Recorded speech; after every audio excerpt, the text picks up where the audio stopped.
Hey guys! Hey guys! We're back again with another X-Files review. This time we're reviewing the X-Files Season 10, Episode 4, titled Home Again.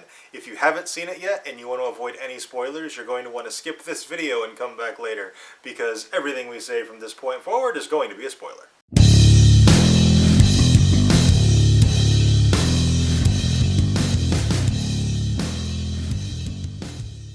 So yeah, of the miniseries so far, I would have to say this one's probably my favorite episode. This was pretty good. It was back to normal after last week's episode. And last week's episode was very silly and goofy and fun. Yeah. And this week's episode was super, super serious. Yeah. And there was a lot of very emotional themes throughout the episode. But also the monster of the week was super scary. And really, really clever. Like, I really, really liked the idea of an artist who has an idea that's so, it has so much emotion and thought put into the idea that it becomes a reality. Like, it's a creation straight from his mind. And I thought that was absolutely brilliant. And the artist, Trash Man, he in an effort to stand up for the homeless, he inadvertently creates basically a serial killer. Yeah. And what I really like is they didn't stop him. Right. He completed his duty and then was gone. Yeah. They did not stop him. And that's very unusual for this type of show, to have a bad guy that doesn't get stopped. So I really enjoyed that too. It's a relatively open-ended ending to this episode because the Toku, I think it was called, it could come back. Yeah, or he could create another one. Yeah. I mean, they didn't do anything with Trash Man either. I mean, of course, we did get that one shot where he put the big smiley face on its head, so maybe that technically stopped it. Maybe he changed his idea, his wish. Yeah. And speaking of wishes, there's a lot of neat little parallels as far as dialogue and thing goes. Trash Man, he basically wished the Toku into existence. Yes. And there's a line where Scully's talking to Mulder, and she says, in all our adventures, basically, have we ever, been able to wish somebody to come back to us? And so this theme of just willing something to happen, or the desire to do that, was rampant throughout this episode. It was awesome. Yeah, and then there was a lot of emotion and tension with Scully's mom being ill and then passing in the episode. Yeah, which, oh gosh, it was a rough episode. It was so sad. Yeah, it was really sad.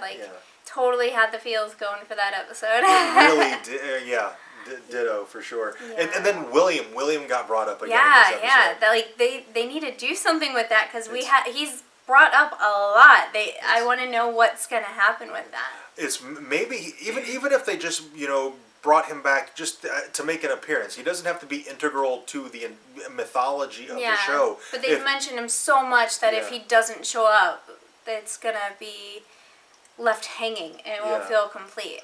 I think he's supposed to be 15 years old, 17 years old. He's in his teens now, so it would be totally within reason for him to want to find his birth parents. Yes. So they could work it in like that. It doesn't have to do anything with the mythology. He can just be a kid wanting to know who his birth parents are. Yeah. So that would make perfect sense. And like I said, even if it's just a one-off episode, you spend 5 minutes with him and give Scully some resolution. I want that for her character. Yeah, me too. The promo for next episode, I'm really excited for it because we get basically the doppelgangers for Mulder and Scully. Moldy and Scully. They're youthful doppelgangers. It's going to be awesome. I'm really excited for it. Yeah. And it kind of makes me wonder if maybe they might do a spin-off series. I mean, he brought up a good point when I first introduced the idea, was that if they were planning on doing that, you would think that they would have the younger couple introduced earlier and be integral to the story thus far, and then they can just kind of branch off. Yeah. But I kind of still wonder. I'm like, because they look very much like them from the original series. Now it could just be for the episode, but I kind of hope they do a spin-off series. Not X-Files, but something different, kind of like Star Trek does, where they have Next Generation and Deep Space Nine are not the same show, but they are the same show. Like, I would totally be down for something like that. I think that'd be really cool. If they do, take these two new agents and do a spin-off series, I would be excited for that because I mean, the male character, I'm sorry, I don't remember their names. I didn't catch them.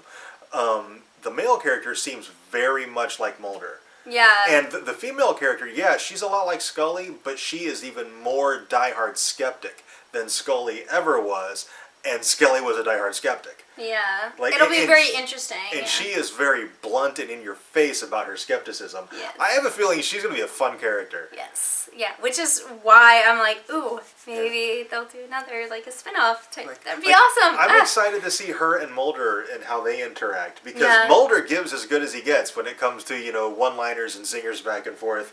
Yeah. And she seems like she's going to be able to give as good as she gets. So Yeah. I'm excited to see those two on screen together, and I think it's going to be really nice. Or really awesome. Really, really nice. It's not going to be nice at all. It's going to be rude. Alright, I'm pretty sure that's it for this video. If we missed something, if we got something wrong, or there's something you just think we should have mentioned that we didn't, let us know down in the comments and we can discuss it down there. Also, if you enjoyed this review, and we certainly hope you did, tell us by clicking that like button and subscribe for more reviews. And thank you very much for watching, and we'll see you next time.